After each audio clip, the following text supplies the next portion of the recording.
Welcome guys, आपका फिर से स्वागत है एक नई क्लास के साथ। और जैसे कि हम बात कर रहे थे एग्रीकल्चर सुपरवाइजर मॉडल पेपर्स के बारे में, उसी की यहाँ पर सीरीज़ को कंटिन्यू करते हैं। तो याद रखिए हमने 9 पेपर सोल्व कर लिए थे। अब हम बात करेंगे 10th नंबर पेपर को।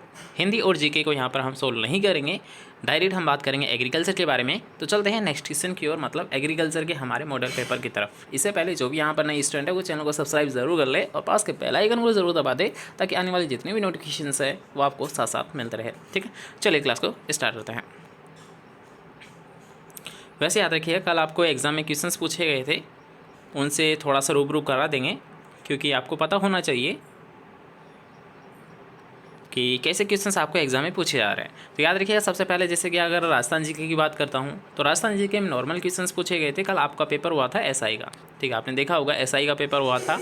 तो एसआई के पेपर में वैसे लेवल उसका हार्ड है, एग्रीकल्चर सुपरवाइज़र का काम है, लेकिन उसमें राजस्थान जी के जो क्वेश्चंस पूछे गए थे वो बेसिक लेवल के पूछे गए थे, मतलब एक नॉर्मल कैटेगरी से पूछे गए थे। जैसे कि गोकुंदा है, ठीक है, बोराट का पटारा आपको पता होगा, गोकू भाया मतलब गोकुंदा से कुंभलगढ़ के जो मध्य की जो दूरी होती है उसी को हम बोलते हैं बोराट का पठार। एक तो क्वेश्चन यही पूछ लिया था। एक पूछ लिया था आपको राज्य वृक्ष कौन सा है, राजस्थान का राज्य वृक्ष कौन सा है, तो आपको पता होना चाहिए राज्य वृक्ष होता है, याद रखिए खेजड़ी।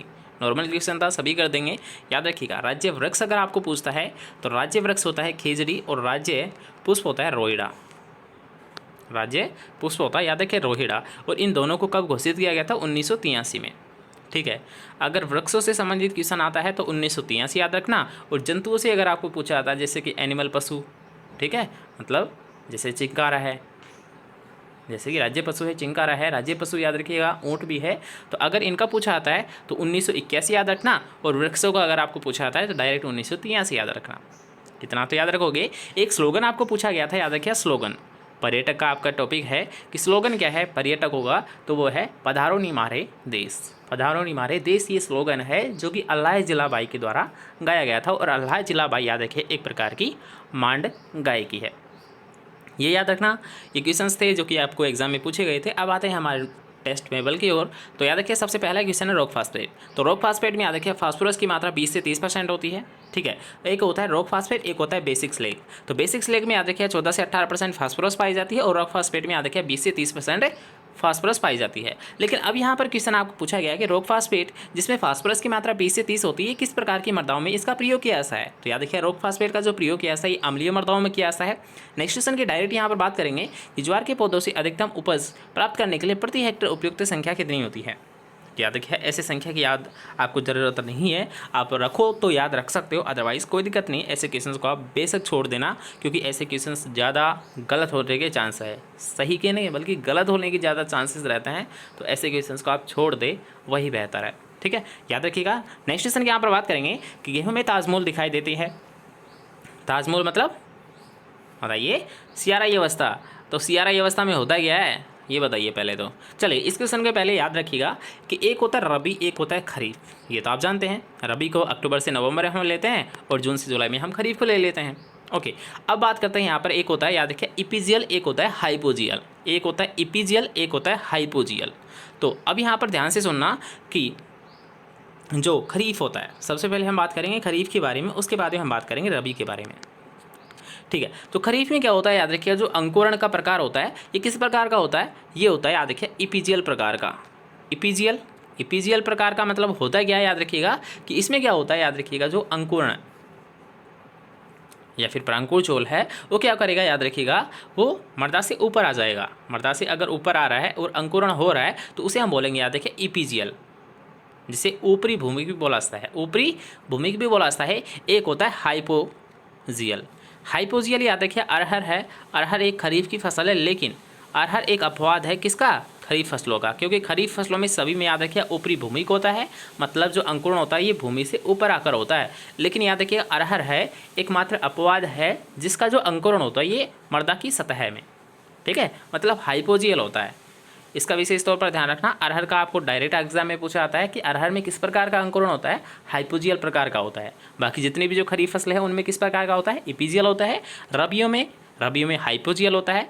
लेकिन इसका भी एक अपवाद है राजमा। राजमा में क्या होता है, याद रखिए अंकुरण ऊपर होता है, मतलब ऊपर आकर होता है। बाकी जितनी भी होती हैं रबी की फसलें जैसे कि गेहूँ हुआ, चना हुआ, जौ हुआ, सभी में मृदा की सतह से नीचे होते हैं। ठीक है, यहाँ से एक क्वेश्चन आपको पूछा जा सकता है, इसलिए इस टॉपिक को भी कवर करना जरूरी था। तो आपको आई थिंक ये क्लियर हो गया होगा। अब ये बताइए कि गेहूं में जो CRI स्टेज है ये कहाँ पर दिखाई देती है। तो याद रखिए जो CRI स्टेज होती है इसमें क्या होता है कि भूमि की ऊपरी सतह से नीचे तथा बीज से नीचे, हाँ यही है सेकंड ऑप्शन आपका। याद रखिएगा कि भूमि की ऊपरी सतह से नीचे लेकिन बीज के ऊपर लेकिन सतह से नीचे, ये होता है याद रखिए गेहूं में। गेहूं किस प्रकार की है, रबी की है। अभी तो आपको बताया कि इसमें क्या होगा, याद रखिएगा जो अंकुरण होगा ये नीचे होगा, हाइपोजियल प्रकार का होगा। नेक्स्ट क्वेश्चन के यहाँ पर बात करेंगे अरुणा। तो अरुणा याद रखिए एक म्यूटेंट वेराइटी होती है, किसकी होती है, अरंडी की होती है। नेक्स्ट क्वेश्चन के यहाँ पर बात करेंगे भूमि में किस pH मान पर फास्फोरस की उपलब्धता सबसे अधिक होती है। तो फास्फोरस की जो सबसे ज़्यादा उपलब्धता होती है याद रखिए ये होती है सबसे ज़्यादा न्यूट्रल स्टेज पर। न्यूट्रल मतलब उदासीन अवस्था। उदासीन अवस्था कहाँ पर होती है बताइए, उदासीन अवस्था होती है याद रखिए 6.5 से 7.5 pH पर होती है। ठीक है, इसका भी आपको विशेष तौर पर ध्यान रखना है। नेक्स्ट क्वेश्चन के यहाँ पर बात करेंगे कि भारत को कितने एग्रोक्लाइमेटिक जोन्स में बांटा गया है। एग्रोक्लाइमेटिक जोन्स अगर आपको पूछा जाता है तो क्लाइमेटिक जोन से याद रखिएगा 15 है, लेकिन इकोलॉजिकल जोन अगर आपको पूछे जाते हैं 20 या 21 है।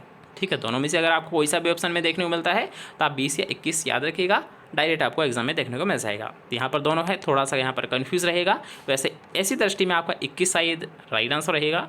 कन्फ्यूज इसको याद रखिएगा, आपको एक बार कन्फर्म कर लेना है 20 और 21। ठीक है, वैसे एक नया बना था इसके कारण ये 21 हुए थे, तो याद रखिएगा 20 या 21 इकोलॉजिकल जोन है और क्लाइमेटिक जोन्स है वो 15 है। राजस्थान में एग्रो क्लाइमेटिक जोन्स है वो 10 है।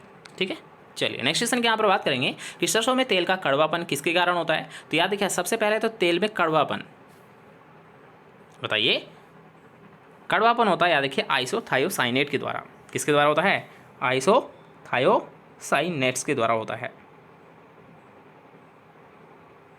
या फिर इस और किसी के कारण होता है, आप बता सकते हो। याद रखिएगा, अब यहाँ पर याद रखिएगा कड़वापन अगर आपको पूछा था आइसोथायोसाइनेट आप याद रख सकते हो या ग्लूकोसिलेट्स, इन दोनों में से याद रखिएगा। अगर आपको ये नहीं मिलेगा तो ये मिलेगा, पक्का है। ठीक है, वैसे अम्ल अगर बात करूँगा मैं सरसों में तो यूसिक अम्ल पाया जाता है। ठीक है, जो तीव्र गंध होती है, एक प्रकार की गंध आती है, वो किसके कारण आती है, याद रखिए तीव्र गंध, तो ये आती है सिनिग्रीन के कारण। अम्ल कौन सा होता है, एरुसिक अम्ल होता है। किसके कारण होते हैं, इसमें कड़वापन किसके कारण होता है, आइसोथायोसाइनेट्स के द्वारा होता है। ठीक है, तीनों क्वेश्चन से याद रहेंगे। नेक्स्ट क्वेश्चन के यहाँ पर बात करेंगे कि आलू में सिंचाई की सबसे क्रांतिक अवस्था कौन सी है। तो आलू में सबसे क्रांतिक अवस्था याद रखिएगा सिंचाई की वो होती है 25% कंद बनते समय। कितनी होती है, 25% कंद बनते समय आलू की एक सिंचाई की क्रांतिक अवस्था होती है।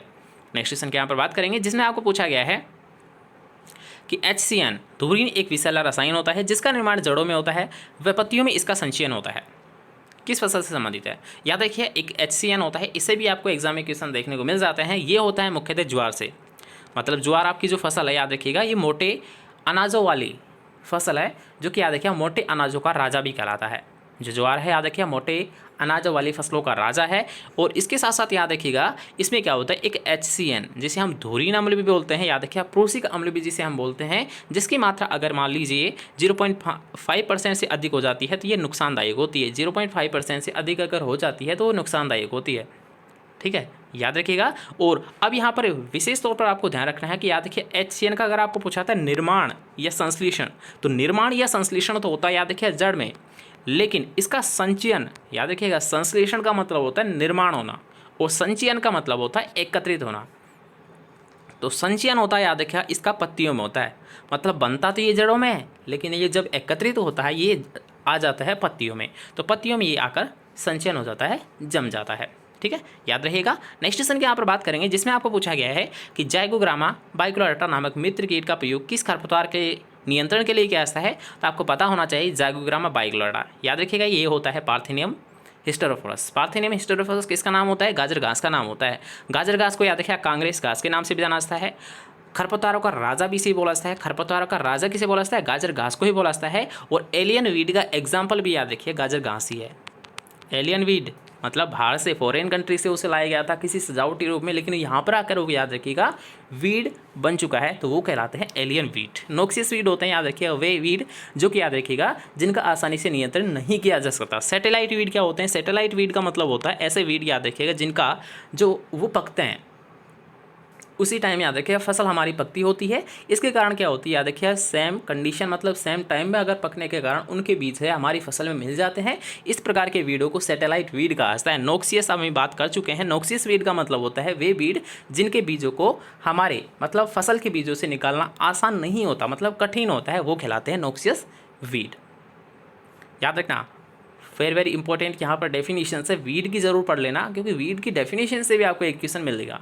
ठीक है, एक होता है रोग्यू वीड, जहाँ से क्वेश्चन आपको पूछा था रोग्यू, तो रोग्यू का मतलब डायरेक्ट याद रखिएगा कि रोग्यू वीड को निकालना रोगिंग कहलाता है। रोगिंग का जो मेन पर्पज होता है, उद्देश्य होता है, वो होता है आनुवंशिक शुद्धता को मेंटेन करना।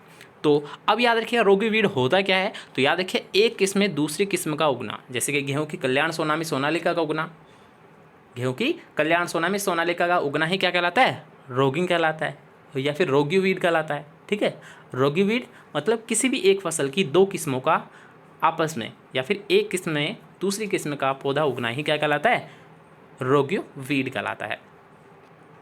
ओके, याद रहेगा। चलिए अब आते हैं नेक्स्ट क्वेश्चन की ओर। वैसे याद रखिए गेहूं से एक क्वेश्चन आपको वैसे भी पूछा जा सकता है कि एक जीन वाली कौन सी है, दो जीन वाली कौन सी है और तीन जीन वाली कौन सी है। मतलब वेराइटी से एक क्वेश्चन बना है कि एक जीन वाली कौन सी है, दो जीन वाली कौन सी है, तीन कौन सी है। तो बस आपको डायरेक्ट यहाँ पर याद रखिए हीरा मोती और लाल बादशाह है।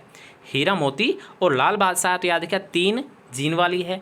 आपको एक की याद रखनी है, तीन की याद रखनी है, दो की तो आपको याद ही नहीं रखनी, क्योंकि दो की तो बहुत सारी वेराइटी है, उनको याद नहीं रखना है। डायरेक्ट अगर आपको नहीं आती है तो दो में टिक करना। ठीक है, वैसे याद रखिए एक की कल्याण सोना है, इनको विशेष तौर पर ध्यान रखना।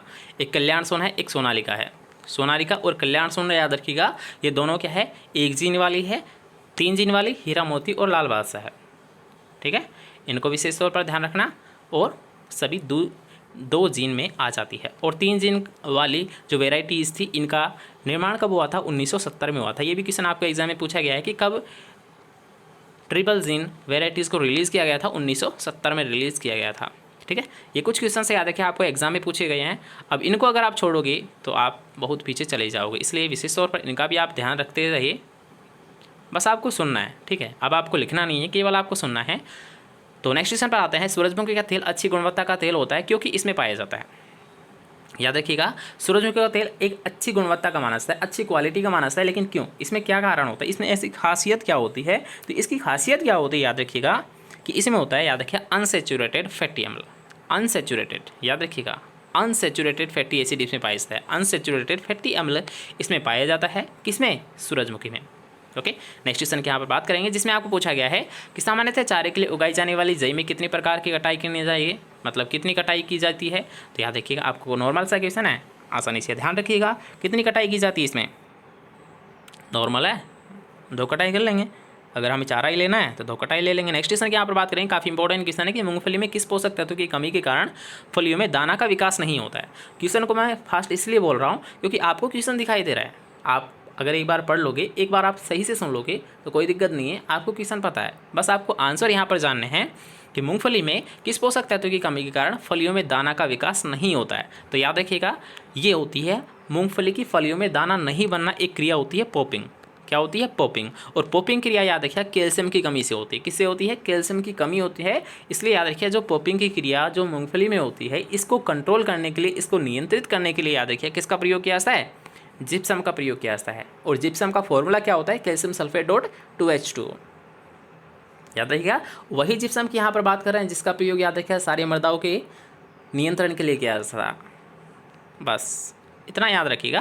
नेक्स्ट क्वेश्चन की यहाँ पर बात करेंगे, एनपीवी मतलब न्यूक्लियर पॉलीहेड्रोसिस वायरस जैविक नियंत्रण का प्रयोग किसके लिए किया जाता है। तो आपको पता होना चाहिए जो एनपीवी वायरस है इसका प्रयोग याद रखिएगा पोड बोरर मतलब चने का फली छेदक नियंत्रण के लिए इसका प्रयोग किया जाता है। और फली छेदक याद रखिएगा वैसे ये सभी को प्रभावित करता है, जैसे कि आपकी फसल हो सकती है, याद रखिए कपास हो सकती है।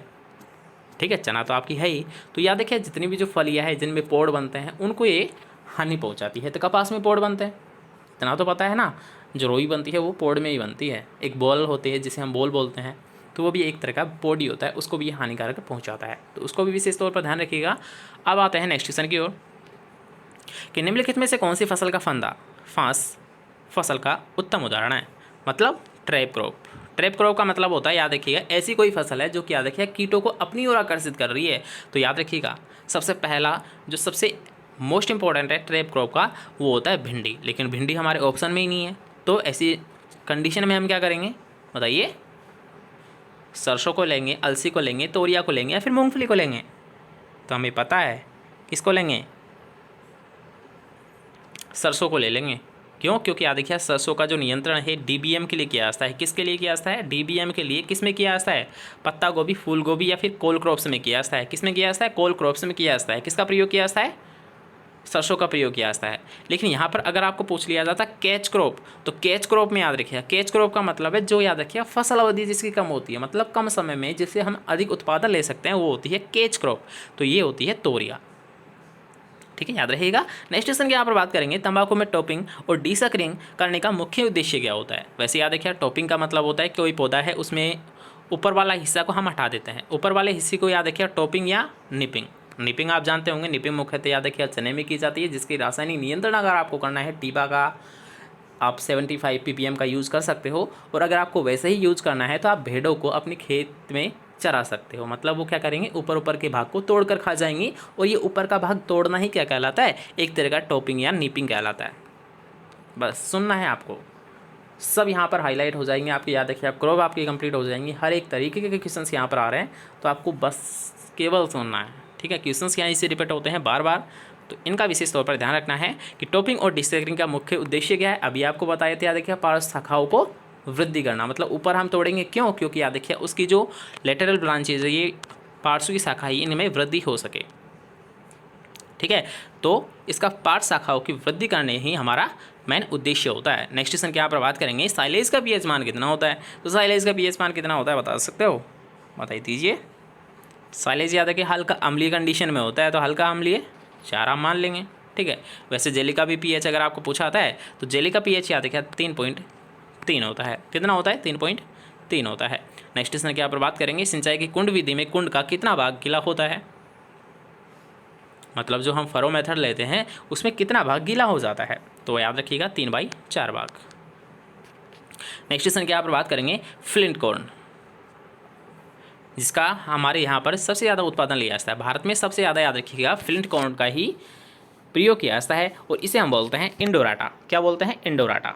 अब यहाँ पर याद रखिएगा, आपको डायरेक्ट एग्जाम में पूछा जा सकता है कि फ्लिंट कॉर्न का नाम क्या है, डेंट कॉर्न का क्या होता है, सेकेराटा क्या होता है। ऐसे डायरेक्ट आपको एग्जाम में पूछा जा सकता है, इसलिए सभी को एक बार आपको वो ज़रूर देख के जाना है। क्यों? क्योंकि यहाँ से आपको एक क्वेश्चन मिल सकता है। ठीक है, एक क्वेश्चन बहुत मायने रखता है, तो विशेष तौर पर ध्यान रखना। यहाँ पर मैं आपको क्लियर कर देता हूँ। वैसे इंडियन टाटा का मतलब होता है डेंट कॉर्न, इंडियन टाटा को हम डेंट कॉर्न बोलते हैं। फ्लिंट कॉर्न का हम बात कर चुके हैं इंडोराटा, इंडोराटा फ्लिंट कॉर्न, जिसका भारत में सबसे ज़्यादा उत्पादन लिया जाता है। एवर्टा वही है जिसका याद रखिए पॉपकॉर्न बनाया जाता है। पॉपकॉर्न बनाने के लिए याद रखिए हम क्या करते हैं, मक्का को 170 डिग्री सेंटीग्रेड तापमान पर गर्म करते हैं, जिससे क्या होता है वो क्या होता है, फूल कर फूट जाता है, और इसको ही हम बोलते हैं पॉपकॉर्न। ठीक है, जिसको काफ़ी इन्जॉय आप करते हो, तो उसका नाम होता है याद रखिए एवर्टा। क्या होता है? GMS aorta. इंडियन टाटा डेंटोर्न हो चुका है। ठीक है, GMS इंडोराटा फ्लिंट कॉर्न हो चुका है। सेकेराटा क्या होता है बताइए? सॉफ्ट कॉर्न या फिर स्वीट कॉर्न? बताइए। सेकेराटा का मतलब होता है स्वीट कॉर्न, मीठी मक्का जिसे आप बोलते हो। मीठी मक्का की याद रखिएगा 2 वेराइटी है, एक माधुरी है, एक प्रिया है। वैसे माधुरी को विशेष तौर पर ध्यान रखना है, यहाँ पर आपको पूछा जा चुका है। कृष्णा व माधुरी है। ठीक है, कृष्णा व माधुरी याद रखिए मीठी मक्का की वेराइटीज़ होती है, इनका विशेष तौर पर आपको ध्यान रखना है, आपको एग्जाम में पूछी जा सकती है। नेक्स्ट क्वेश्चन की यहाँ पर बात करेंगे, माइक्रो प्रपोगेशन में रोग रहित पौधे किस विधि के द्वारा तैयार किए जा सकते हैं? तो याद रखिए सूक्ष्म प्रवर्धन में अगर आपको वायरस रहित प्लांट आपको तैयार करने हैं तो आप किसका यूज़ करोगे? आप मेरिस्टेम कल्चर का प्रयोग करोगे। किसका प्रयोग करोगे? मेरिस्टेम कल्चर का प्रयोग करोगे। आम की किस्म जिस पर जापान द्वारा हाल ही में निर्यात पर प्रतिबंध लगा दिया है। प्रतिबंध का मतलब होता है बैन लगाना। तो वो कौन सी वेराइटी थी? जापान जा रही थी, मतलब जापान उनका एक्सपोर्ट किया जा रहा था, लेकिन क्या होता है उसमें कोई कमी आ जाती है, कोई रोग हो जाता है जिसके कारण उन पर बैन लग जाता है, तो वो होती है देखिए अल्फांसो, जिसे हम हाफूस के नाम से भी जानते हैं। अल्फांसो या हाफूस के नाम से भी जिसे हम जानते हैं। नेक्स्ट क्वेश्चन की यहाँ पर बात करेंगे रूबी। तो रूबी याद रखिएगा अनार की वेराइटी है, लेकिन पूसा रूबी याद रखिएगा, पूसा रूबी टमाटर की वेराइटी होती है। टमाटर के तो बहुत सारी वेराइटी होती है सर जी, कौन कौन सी होती है? जैसे कि पूसा शीतल काफ़ी मोस्ट इंपॉर्टेंट है, अंगूर लता है, पंजाब छुआरा है, काफ़ी इंपॉर्टेंट वेराइटीज़ ही है। ठीक है, इनका विशेष तौर पर आपको ध्यान रखना है। हिसार ललित है, ये टमाटर की वेराइटीज़ होती है। नेक्स्ट क्वेश्चन की यहाँ पर बात करेंगे कि नेशनल हॉर्टिकल्चर बोर्ड की स्थापना कब की गई थी। तो याद रखिएगा नेशनल हॉर्टिकल्चर बोर्ड या फिर राष्ट्रीय उद्यान विज्ञान बोर्ड की स्थापना 1984 में की गई थी। कहाँ पर की गई थी, याद रखिएगा गुड़गांव हरियाणा में की गई थी 1984 में। NHB मतलब नेशनल हॉर्टिकल्चर बोर्ड की स्थापना 1984 में गुड़गांव हरियाणा में की गई थी। लेकिन यहाँ पर आपको एक और याद रखना है, NHM national horticulture mission. National horticulture mission की जो शुरुआत की गई थी याद रखिए 2005 से 6 में की गई थी। और एक होती MIDH। वैसे याद रखिए इससे पहले आपको NFSM याद रखना है, मतलब नेशनल फूड सिक्योरिटी मिशन आपको ध्यान रखना है, जो कि याद रखिए 2007 में इसका क्या होता है, स्थापना की जाती है NFSM। इसको ही याद रखिए रूपांतरित कर दिया गया था किसमें, MIDH में। MIDH याद रखिएगा mission for integrated development of horticulture जिसे हम बोलते हैं। याद रखिए ये जो नाम दिया गया था ये NFSM का ही नाम था दूसरा, और इसको संशोधित किया गया था याद रखिएगा 2014 में। NFSM आया था 2007 में, लेकिन इसका नाम चेंज कर दिया गया था 2014 में, और इसको नाम दिया गया था mission for integrated development horticulture MIDH। याद रखिएगा। नेक्स्ट क्वेश्चन यहाँ पर बात करेंगे जिसमें आपको पूछा गया निम्नलिखित में से कौन सा फल वाटर लॉगिंग के प्रति संवेदनशील है। संवेदनशील का मतलब होता है वो सबसे ज़्यादा प्रभावित होता है। तो अब यहाँ पर अब पहले ऑप्शन देख लीजिए और सबसे ज़्यादा प्रभावित कौन सा है वो देख लीजिए। तो याद रखिए पपीता है। तो पपीता क्या होता है, सबसे ज़्यादा पानी से प्रभावित होता है। अगर थोड़ा सा भी पानी भर जाता है तो ये खराब होने की संभावना होती है। क्यों, क्योंकि याद रखिए पपीता में आपने देखा होगा डंपिंग ऑफ है, और डंपिंग ऑफ याद रखिए आर्द्रता ज़्यादा होने के कारण ही डंपिंग ऑफ हो जाता है। नेक्स्ट क्वेश्चन की यहाँ पर बात करेंगे टमाटर में कैल्शियम की कमी से कौन सा फिजिकल डिसऑर्डर होता है। तो याद रखिएगा कैल्शियम की कमी हो रही है, किस में होती है, टमाटर में। तो कैल्शियम की कमी से हमें पता है सर जी, याद रखिएगा कि blossom and wrote. Blossom and wrote याद रखिएगा किस में होती है, बताइए। टमाटर में होती है, किसकी कमी से होती है, कैल्शियम की कमी से होती है। याद रखिए किसी भी टाइप से आपको क्वेश्चन पूछ ले, बस आपको करना है कैल्शियम की कमी से ब्लॉसम एंड रोट होता है, किस में होता है, टमाटर में होता है। नेक्स्ट क्वेश्चन की यहाँ पर बात करेंगे एपिकोटाइल ग्राफ्टिंग मुख्य रूप से किस फल में की जाती है। तो एपिकोटाइल ग्राफ्टिंग का जो प्रयोग है याद रखिएगा ये किया जाता है मुख्यतः आम में ही किया जाता है। एपिकोटाइल ग्राफ्टिंग आप ले लीजिए, विनियर ग्राफ्टिंग आप ले लीजिए, इनार्चिंग आप ले लीजिए, ये सभी जो मेथड है याद रखिए ये आम के ही होते हैं। अमरूद के आपको पता है माउंट लेयरिंग आप ले सकते हो, गुटीदार विधि आप ले सकते हो, रिंग बडिंग आप ले याद रखिए बेर में रिंग बडिंग और टी बडिंग दोनों का यूज़ किया जाता है याद रखिए बेर में। और अनार में किसका प्रयोग किया जाता है, याद रखिएगा अनार में हार्डवुड कटिंग का प्रयोग किया जाता है। किसका प्रयोग किया जाता है, हार्डवुड कटिंग का प्रयोग किया जाता है। ओके, वैसे अनार में आप एयर लेयरिंग भी ले सकते हो, एयर लेयरिंग भी ले सकते हो, और हार्डवुड कटिंग भी आप ले सकते हो। नेक्स्ट क्वेश्चन की यहाँ पर बात करेंगे जिसमें आपको पूछा गया है कि खजूर का पौधा लगाने के लिए ऑफशूट का वजन कितना होना चाहिए। तो याद रखिए खजूर का अगर आपको पौधा लगाना है तो जो ऑफशूट हम लेते हैं याद रखिए उसका वजन होना चाहिए 7 से 12 kg प्रति ऑफशूट। एक क्वेश्चन आपको पूछा जाता है सोड शक्कर का। तो सोड शक्कर का जो वजन होता है याद रखिए ये 750 ग्राम होना चाहिए, और ऑफशूट का वजन 7 से 12 kg होना चाहिए। नेक्स्ट क्वेश्चन के यहाँ पर बात करेंगे कि एक हेक्टेयर में गेंदे की खेती करने के लिए नर्सरी के कितने बीज की आवश्यकता होती है। तो गेंदे की खेती आपको करनी है नर्सरी में, अगर आपको बीज लेना है तो आप ले लीजिए 1.5 kg, आपका गेंदा तैयार हो जाएगा। याद रखिए गेंदे की वही खेती है जिसका गेंदे का याद रखिए सबसे ज़्यादा जो प्रोडक्शन लिया जाता है ये राजस्थान में ही लिया जाता है। राजस्थान में किस फल का यानी किस पुष्प का सबसे ज़्यादा उत्पादन लिया जाता है वो याद रखिए गेंदा ही है। गेंदा को हम हजारा भी बोलते हैं, मैरीगोल्ड भी बोलते हैं, जिसकी एक पूसा नारंगी है, काफ़ी मोस्ट इंपॉर्टेंट वेराइटी है, इसका आपको ध्यान रखना है पूसा नारंगी। ठीक है, तो ये गेंदा की वैरायटी है, नई दिल्ली से निकाली गई थी। गेंदे को पूरे साल भर ले सकते हैं, मतलब तीनों सीजन भी हम इसे ले सकते हैं। नेक्स्ट क्वेश्चन की यहाँ पर बात करेंगे निम्नलिखित में से फूल गोभी की कौन सी अगेती किस्म नहीं है। तो अब अगेती किस्म कौन सी है, पछेती किस्म कौन सी है, ये आपको पहचाननी है। तो बताइए, ऐसे क्वेश्चन पर आपको थोड़ा सा डाउट हो सकता है, अगर आपको आता है तो ही करना, अदरवाइज आप नहीं करें तो ही बेहतर रहेगा। एग्ज़ाम में ऐसे क्वेश्चन से आपको नीचे लेकर जाएंगे। ठीक है, क्वेश्चन आप कर दोगे कोई दिक्कत नहीं है, लेकिन आपको नीचे नहीं जाना है, इस बात का विशेष तौर पर ध्यान रखना। ठीक है, तो पूसा स्नोबॉल फर्स्ट है, ये अगेती किस्में नहीं है। नेक्स्ट क्वेश्चन की आप बात करेंगे फलों की डिब्बाबंदी के पहले जो ब्लांचिंग की जाती है ये कितने पर की जाती है। तो फलों की जाती है 100 डिग्री पर, और सब्जियों की जाती है 121 डिग्री पर। नेक्स्ट क्वेश्चन की यहाँ पर बात करेंगे कि बैंगन का छोटी पत्ती रोग किसके कारण होता है। बैंगन का छोटी पत्ती रोग जिसे हम झाड़ी नुमा पौधा भी कहते हैं, क्यों, क्योंकि याद रखिए जो छोटी पत्ती रोग होता है इसमें जो पौधा है वो एक झाड़ी का आकार लेता है, इसलिए इसे झाड़ी नुमा रोग भी बोला जाता है। और ये होता है कवक द्रव्य या माइकोप्लाज्मा के द्वारा, कवक द्रव्य या माइकोप्लाज्मा के द्वारा होता है। नेक्स्ट क्वेश्चन की यहाँ पर बात करेंगे बगीचे में वायु अवरोधी वृक्ष किस दिशा में लगाए जाते हैं। तो वायु अवरोधी जो वृक्ष है याद रखें ये इस दिशा में लगाए जाते हैं, मतलब ऐसा है, ठीक है। तो इस दिशा में क्या होता है, वायु अवरोधी वृक्ष लगाए जाते हैं, तो इसको हम बोलते हैं, याद रखिएगा, उत्तर पश्चिमी। तो सी ऑप्शन आप देख सकते हो, उत्तर पश्चिमी की ओर याद रखिए वायु अवरोधक पट्टियाँ हम यूज़ करेंगे। टमाटर की प्रति हेक्टेयर बीज दर है 400 से 500 ग्राम है, क्यों, क्योंकि याद रखिएगा टमाटर की जो संकर है 125 से 150, 150 से हम 200 ले लेंगे, याद रखिएगा बैंगन की हम ले लेंगे, ये याद रखना। संकर की, टमाटर की संकर वेराइटीज़ की जो बीज दर होती है 125 से 150 होती है। संकर बैंगन की जो बीज दर होती है 150 से 200 ग्राम होती है। विशेष तौर पर ध्यान रखना है इनका, डायरेक्ट आपको एग्जाम में देखने को मिलेगा। ये फ्लेचर का उपयोग किया जाता है, तो फ्लेचर का उपयोग किसके लिए किया जाता है बताइए। स्क्वीज बोतल बंद करने के लिए फ्लेचर का प्रयोग किया जाता है। केले के ऊपरी तने को क्या कहते हैं, तो केले के ऊपरी तने को याद रखिए स्यूडो स्टेम कहते हैं, आवासी तना कहते हैं। क्या कहते हैं, कूट स्तंभ या स्यूडो स्टेम बोलते हैं। और याद रखिए केले का जो तना होता है, मतलब केला किस प्रकार का पौधा है, अगर आपको ऐसे पूछ ले तो केला एक शाकीय पौधा है, याद रखिए शाकीय, हर्बेसियस प्लांट है। किस प्रकार का है, शाकीय पौधा है, एक हर्बेसियस प्लांट है। नेक्स्ट क्वेश्चन की यहाँ पर बात करेंगे जिसमें आपको पूछा गया राष्ट्रीय प्याज एवं लहसुन अनुसंधान संस्थान कहाँ पर स्थित है। तो राष्ट्रीय प्याज एवं लहसुन अनुसंधान संस्थान जो स्थित है याद रखिए नासिक में स्थित है। नेक्स्ट क्वेश्चन की यहाँ पर बात करेंगे मूली की किस्में जो गर्म मौसम में उगाने के लिए उपयुक्त होती है वो कौन सी होती है, याद रखिए पूसा चेत की होती है, जो कि याद रखिए मार्च से अप्रैल में इसे उगाया जाता है। नेक्स्ट क्वेश्चन की यहाँ पर बात करेंगे जिसमें आपको पूछा गया है कि निम्नलिखित में से रोपण की कौन सी प्रणाली एक निर्दिष्ट स्थान में प्रति इकाई क्षेत्र अधिकतम पौधे समायोजित करती है, मतलब ऐसी कौन सी विधि है जिसमें अधिकतम पौधे लिए जा सकते हैं, तो वो होती है याद रखिए षटकोणीय विधि। नेक्स्ट क्वेश्चन की यहाँ पर बात करेंगे किस सब्जी में सर्वाधिक कैल्शियम की मात्रा पाई जाती है। तो पहले आप ऑप्शन देख लीजिए कि सबसे ज़्यादा जो कैल्शियम है ये किस में पाया जाएगा, तो हमने देख लिया है, याद रखिएगा वो मेथी है जिसमें कैल्शियम सबसे ज़्यादा पाया जाता है। नेक्स्ट क्वेश्चन की यहाँ पर बात करेंगे संपूर्ण दूध के उद्देश्य से दूध का कितना हिस्सा उपयोग किया जाता है।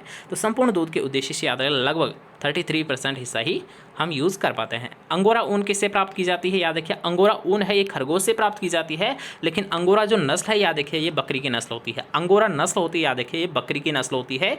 एक होती है याद रखिए सिरोही, डायरेक्ट क्वेश्चन आपको पूछा आता है कि सिरोही किसकी नस्ल है, तो सिरोही याद रखिएगा बकरी की नस्ल है। रामपुर बुसायर, रामपुर बुसायर, रामपुर बुसायर किसकी नस्ल है, याद रखिए भेड़ की नस्ल है। भेड़ वही याद रखिए जिसके खुर 2 भागों में बटे होते हैं, भेड़ वही जिसके 2 भागों में खुर बटे होते हैं, वही भेड़ की हम बात कर रहे हैं जिसका नाम होता है ओविस एरिस। बकरी का क्या होता है, काप्रा एरिस। ओविस एरिस किसका होता है, भेड़ का होता है।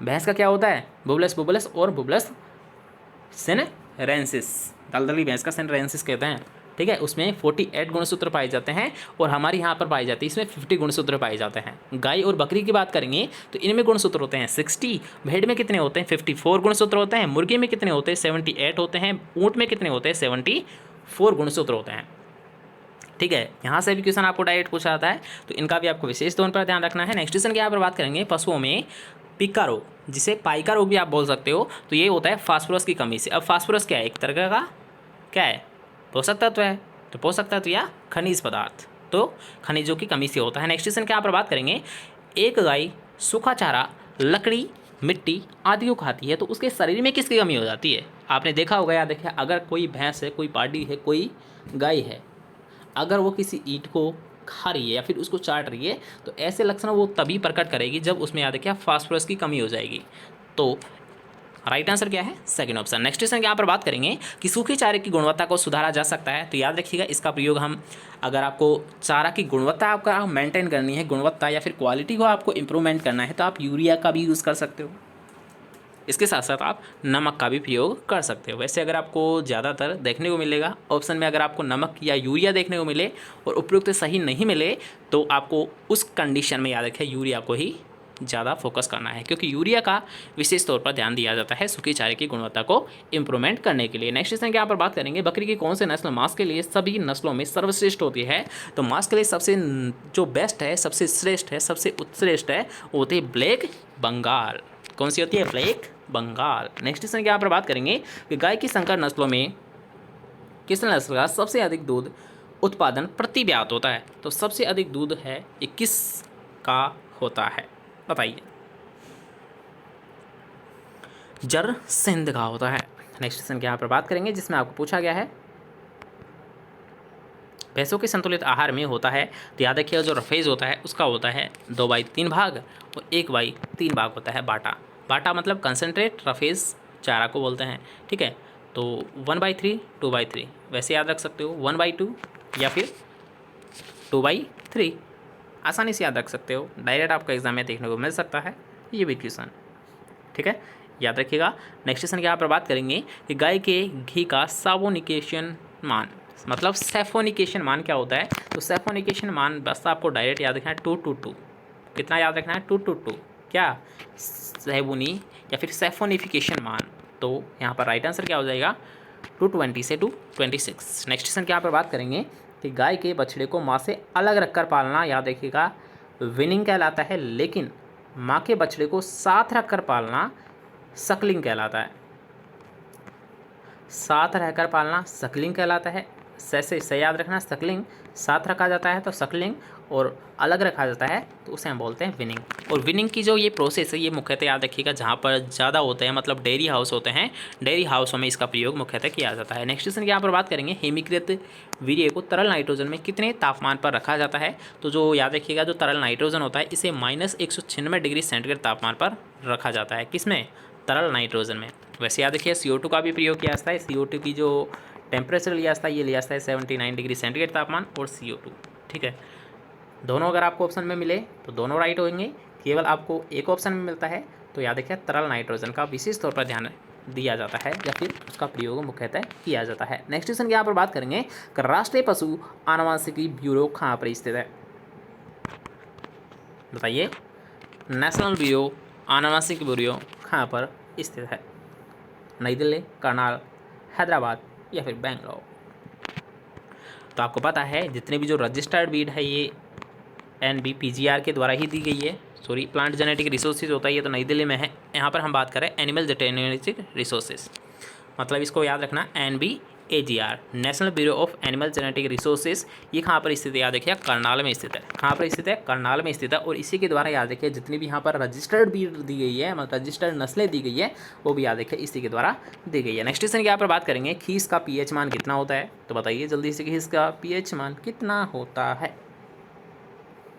तो इसका होता है याद रखिए 5.4। नेक्स्ट क्वेश्चन की यहाँ पर बात करेंगे, पशुओं में अपच हो जाने के कारण जो आफरा रोग हो जाता है जिससे पशु के रुमेन भाग में गैस बढ़ जाती है, इस गैस को आप किस यंत्र की सहायता से निकालते हो। तो कल भी आपको बताया था ट्रोकार कैनोला का हम प्रयोग करते हैं। आफरा या ब्लोट रोग के जो हानिकारक गैसें होती है रुमेन भाग में एकत्रित हो जाती है। रुमेन भाग वही होता है जो कि प्रथम कोष्ठ होता है, सबसे बड़ा भाग यही होता है। इसी में याद रखिएगा बाईं साइड, मतलब बाईं तरफ क्या होती है, गैस का स्टोर हो जाता है और इस गैस को याद रखिए ट्रोकार कैनोला की सहायता से निकाला जाता है। इसी को हम बोलते हैं आफरा रोग। नेक्स्ट क्वेश्चन की यहाँ पर बात करेंगे, वसा परीक्षण के लिए ब्यूटाइरोमीटर में दूध की कितनी मात्रा ली जाती है।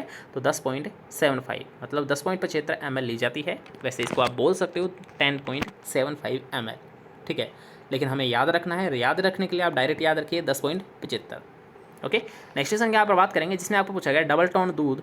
तो डबल टोन मिल्क में याद रखिएगा जो वसा होती है SNF की मात्रा होती है, वसा होती है डबल टोन में केवल 1.5%, 1.5 या 9, ठीक है, ये डायरेक्ट याद रखिएगा 1.5 9।